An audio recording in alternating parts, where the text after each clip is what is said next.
Hello everyone. सो इस video पे study करेंगे हम लोग capacitors.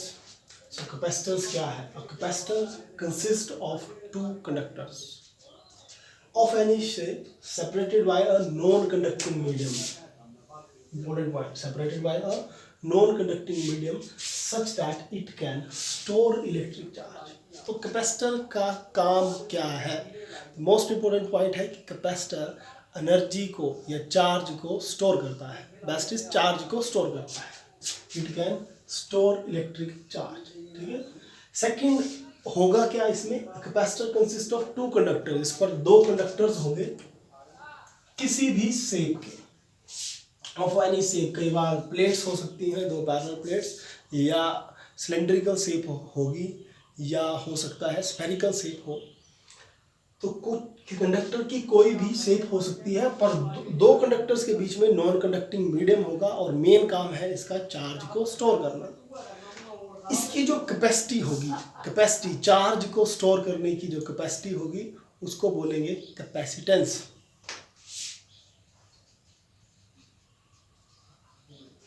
Capacitance. What is capacitance? So capacitance is capacity to store charge. Store charge. देखिए कैपेसिटर क्या है? कैपेसिटर डिवाइस है जो चार्ज को स्टोर करता है। और कैपेसिटेंस क्या है? कैपेसिटेंस है उसकी चार्ज को स्टोर करने की कैपेसिटी। जैसे अगर सपोज कीजिए मैं कोई वेट मेजर करने की अगर मशीन ले, तो उसको उसकी जो कैपेसिटी होगी वेट मेजर करने की, उसकी पर्टिकुलर एक कैपेसिटी होगी कि ये 100 केजी तक मेजर कर सकती है मशीन, या 200 केजी तक। वैसे ही कैपेसिटेंस क्या है? कैपेसिटेंस कैपेसिटर की कैपेसिटी है कि कितना चार्ज ये स्टोर कर सकता है। इसी को आप लोग कुछ इस तरह से भी देखिए कि सपोज कीजिए कोई एक रूम है, तो उस रूम की अपनी पर्टिकुलर एक कैपेसिटी होगी कि कितना उस पर सामान हम लोग रख सकते हैं। सेम बेसिक कैपेसिटर भी रूम ही है, लेकिन किसके लिए? चार्ज के लिए रूम है। तो उस कैपेसिटर की भी अपनी पर्टिकुलर कैपेसिटी होगी कि कितना वो चार्ज स्टोर कर सकता है। तो capacitance is capacity to store charge. Formula C is equal to Q over V. Okay, capacitance क्या है? C is equal to Q over V, that is charge upon potential. This capacitance is charge upon potential. तो unit इसकी farad. कितना capacitor कितने farad का है, that means उसकी capacity क्या है, उसको मेज़र करने की, उसकी कैपेसिटेंस को मेज़र करने की जो यूनिट है दैट इज फैरेड है।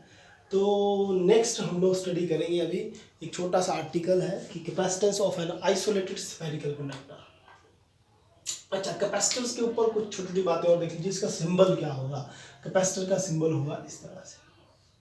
दिस इज सिंबल, सिंबल किसका? कैपेसिटर का। और ये भी एक सिंबल है कैपेसिटर का। और variable capacitor, variable variable capacitor. ठीक है जी, ये सिंबल है और ये है वेरिएबल कैपेसिटर। तो सिंबल का वेरिएबल कैपेसिटर, और ठीक है। देन नेक्स्ट देखते हैं capacitance of A spherical conductor. तो एक कोई स्फेरिकल कंडक्टर लिया जाएगा और उस स्फेरिकल कंडक्टर की हम लोग कैपेसिटेंस पता करेंगे। सो नेक्स्ट आर्टिकल है, आप लोग लिख लीजिए, that is capacitance of an isolated spherical conductor. Capacitance of an isolated capacitance of an isolated spherical conductor.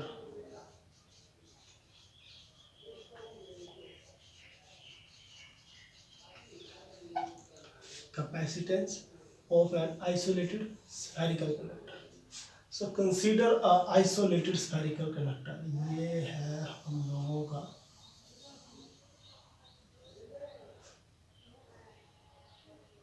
isolated spherical conductor। ठीक है, ये है एक आइसोलेटेड स्फेरिकल कंडक्टर, और सपोज कीजिए हम लोग इसके ऊपर चार्ज Q इसको दें और वो सारा चार्ज Q इसके सेंटर पर कंसंट्रेटेड है, और स्फेरिकल कंडक्टर का जो रेडियस है that is R। So potential की वैल्यू कितनी होगी, वैल्यू ऑफ V। सो आप लोग थोड़ा सा अगर थ्योरी लिखनी होगी तो आप लोग लिख सकते हैं कि consider a spherical conductor of radius R, let Q be the charge given to this spherical conductor and whole charge is concentrated at the center of this spherical conductor. So potential due to this charge Q will be, so potential will be equal to 1 over 4 pi epsilon naught and charge upon radius. Potential at the surface of this is potential at the surface of conductor, at the surface of conductor, potential at the surface of a conductor will be equal to this much, and capacitance of sphere will be, so as we know that C is equal to Q over V, तो V की value आप लोग put करें इस पर, तो वो है 1 over 4 pi epsilon naught, 4 pi epsilon naught and Q over R, then Q से Q कैंसिल आउट और सारी वैल्यू ये ऊपर जाएगी न्यूमिनेटर पर, तो मिल जाएगा C is equal to 4 pi epsilon naught R। तो ये है आपकी वैल्यू कैपेसिटेंस की। इस पर देखिए 1 over 4 pi epsilon naught हम लोग रीड कर चुके हैं कूलम्स लॉ पर, that is 9 into 10 raised to power 9। तो 4 pi epsilon naught की वैल्यू कितनी होगी, 1 upon 9 into 10 raised to power 9 and R is the radius. तो ये है कैपेसिटेंस। अभी अगर आप लोगों से एक छोटा सा क्वेश्चन किया जाए कि what is the capacitance of the earth, क्योंकि अर्थ भी कंडक्टर है। So how to calculate the capacitance of earth? Important question. Calculate capacitance of earth. Okay. Calculate capacitance of earth. So capacitance of earth will be, okay, capacitance of earth will be given by C is equal to 4 pi epsilon naught R, and we know the value of 4 pi epsilon naught is 1 over 9 into 10 raised to power 9, और what is R? R is the radius of the earth, और हम लोगों ने +1 पर काफ़ी अच्छे से read किया है कि रेडियस ऑफ अर्थ कितना है 6400 किलोमीटर। उसको मीटर में बदलिए आप लोग तो कितना बनेगा 6400 into 1000, so that meter, so that will be the radius. Okay, so it will become 1 over 9 into 10 raised to power 9 and value of R is 6400 into 1000। तो जी देखिए फिर क्या बनेगा, ये 64 over 9 और ये 1 2 3 4 5 10 raised to power 5 minus 9, so it will become 64 over 9 into 10 raised to power minus 4, so that will be the capacitance। अब बाकी बेसिक कैलकुलेशन आप लोग खुद कर सकते हैं, उससे आप लोगों को रिजल्ट मिल जाएगा। लेकिन अगर बात की जाए कि इसकी यूनिट क्या होगी, सो यूनिट कैपेसिटेंस की farad, that is F, so that will be our answer. Then next है हम लोगों का काफ़ी important, that is principle of parallel plate capacitor. काफ़ी इम्पोर्टेंट कंसेप्ट है ये, और 2 मार्क्स का बोर्ड एग्जाम में पूछा भी जाता है।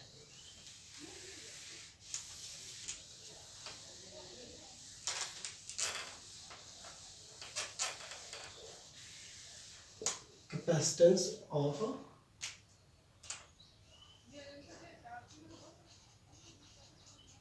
Parallel plate capacitor. Okay,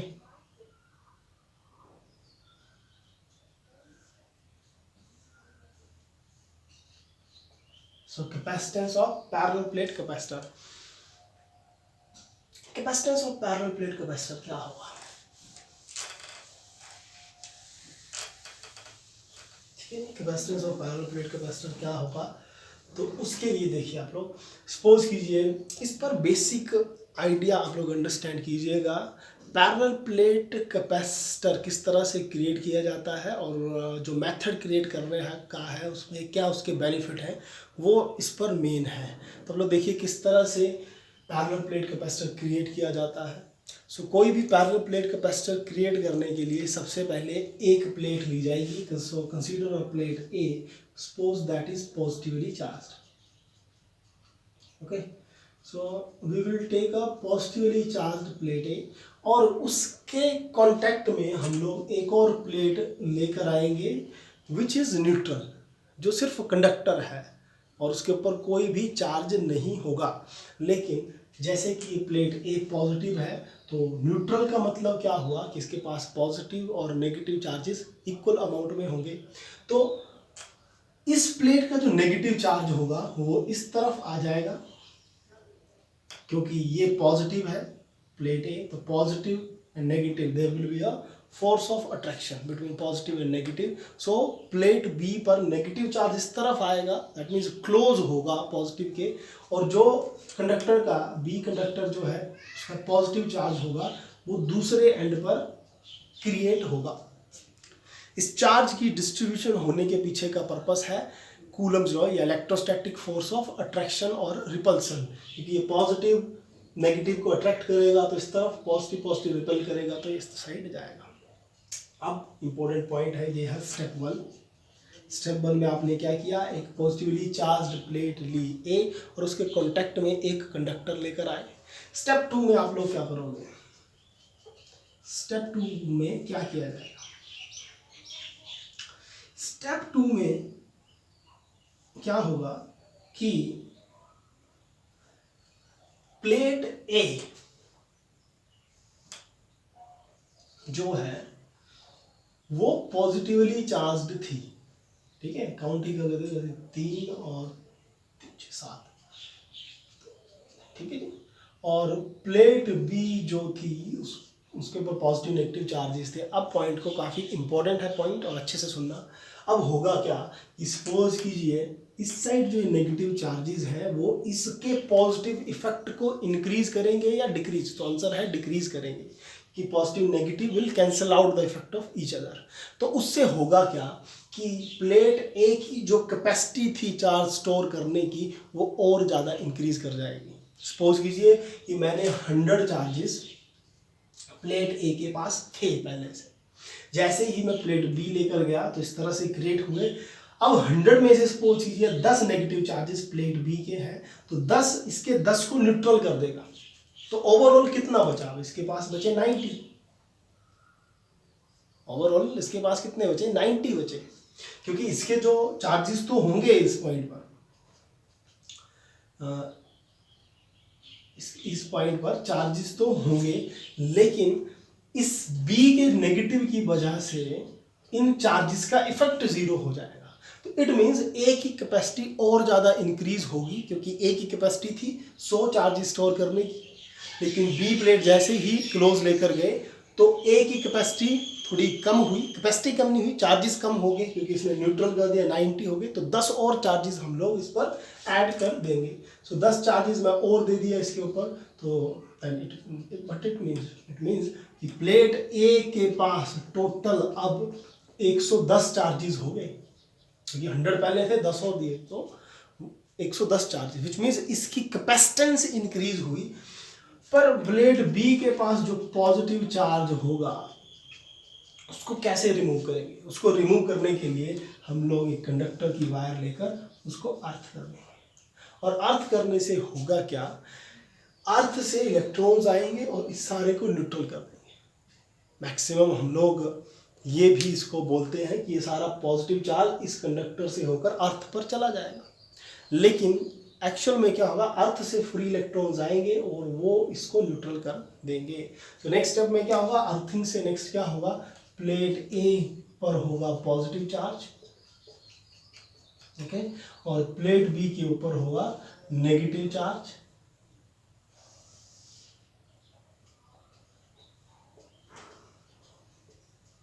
okay, plate B के ऊपर होगा नेगेटिव चार्ज,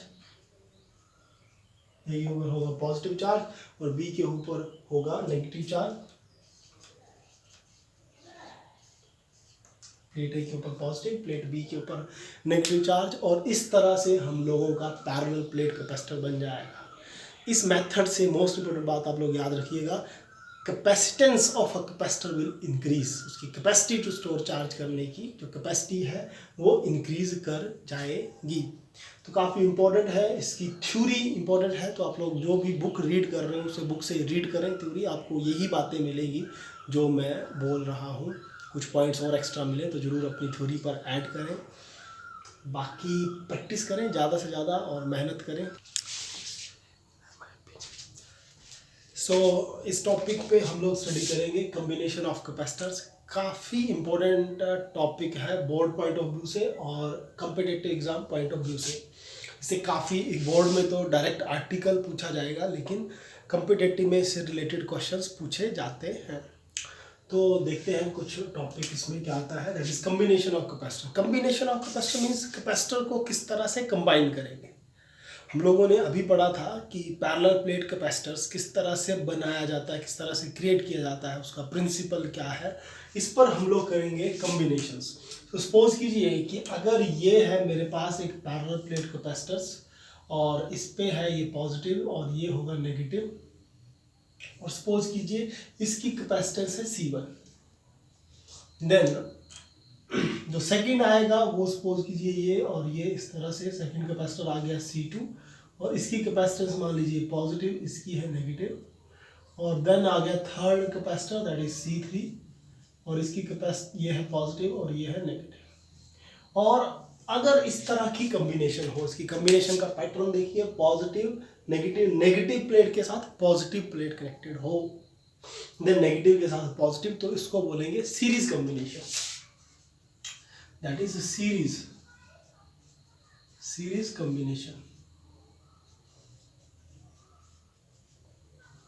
सीरीज कम्बिनेशन। और एक और मेथड कि किस तरह से पता लगाए कि कम्बिनेशन सीरीज है या पैरेलल है, तो आप लोग एक और देखिए मेथड। अब हुआ क्या, इससे नेक्स्ट जो ये आया तो इस पर हम लोग बैटरी सप्लाई देंगे। This is battery, suppose B volt की कोई बैटरी है, उससे सप्लाई दी। अगर आप लोग इधर करंट की डायरेक्शन देखें, this is positive to negative current, तो हर कैपेसिटर जो है वो एक ही वायर पर कनेक्टेड है। या ऐसा बोल सकते हैं कि इसका नेगेटिव दूसरे के पॉजिटिव के साथ, इसका नेगेटिव दूसरे के पॉजिटिव के साथ कनेक्टेड है। तो इस तरह की जो कम्बिनेशन होगी उसको बोलेंगे हम लोग सीरीज कम्बिनेशन। और सीरीज कम्बिनेशन में आप लोग याद रखिए पोटेंशियल डिस्ट्रीब्यूट होता है। This is V2 and this is V3। अब ये बातें अच्छे से सोचिएगा जरा और सुनिएगा कि V क्या है। V is the applied voltage, कि हमने कितना पोटेंशियल दिया, बैटरी का कितना पोटेंशियल है। लेकिन वो जो पोटेंशियल था वो हर कैपेसिटर के लिए अलग अलग होगा। C1 के अक्रॉस जो ड्रॉप होगा दैट इज V1, C2 के अक्रॉस जो ड्रॉप हुआ that is V2 and C3 के अक्रॉस जो ड्रॉप हुआ दैट इज V3। और इस पर ही पूरा पोटेंशियल हम लोगों का डिस्ट्रीब्यूट होगा। तो जो हम लोगों ने पोटेंशियल अप्लाई किया that is V and that will distributed into V1 plus V2 plus V3। या ऐसा बोल सकते हैं V1 V2 V3 का सम करके V के इक्वल है। देखिए पोटेंशियल आप लोग इस तरह से देखिए कि कितनी एनर्जी C1 यूज करेगा, C2 कितनी एनर्जी लेगा, C3 कितनी एनर्जी लेगा। हर कैपेसिटर की कैपेसिटेंस अलग है तो पोटेंशियल का ड्रॉप भी अलग अलग होगा। तो ये बन गया आप लोगों का V1 V2 V3 इक्वेशन 1। अब अगर मैं बात करूं वी नो कि C is equal to Q over V, और इधर से that is V is equal to Q over C। Similarly V1 is equal to Q over C1, V2 is equal to Q over C2 and V3 is equal to Q over C3. What does it mean? V is equal to Q over C, V1 equal to Q over C1, V2 equal to Q over C2 and V3 is equal to Q over C3. जिसका मतलब ये है कि V1 का potential है Q over C1, Q over C2, Q over C3। अब V1 V2 V3 की values आप लोग इस पर पुट करें इक्वेशन 1 पर। इक्वेशन 1 क्या बन जाएगी, put these values in equation 1, equation 1 becomes क्या बनने वाली है, दैट इज V की जगह आप लोग लिखें Q ओवर C, V1 की पॉइंट पे आएगा Q over C1, Q over C2, Q over C3। एक इंपॉर्टेंट पॉइंट है आप लोगों के लिए कि charge will remain same in series combination, charge her capacitor का सेम होगा। सो Q से इधर से आप लोग Q कॉमन लें तो ये बन गया 1 over C1, 1 over C2 and 1 over C3। then Q से Q cancel out, so 1 over C is equal to 1 over C1, 1 over C2 plus 1 over C3।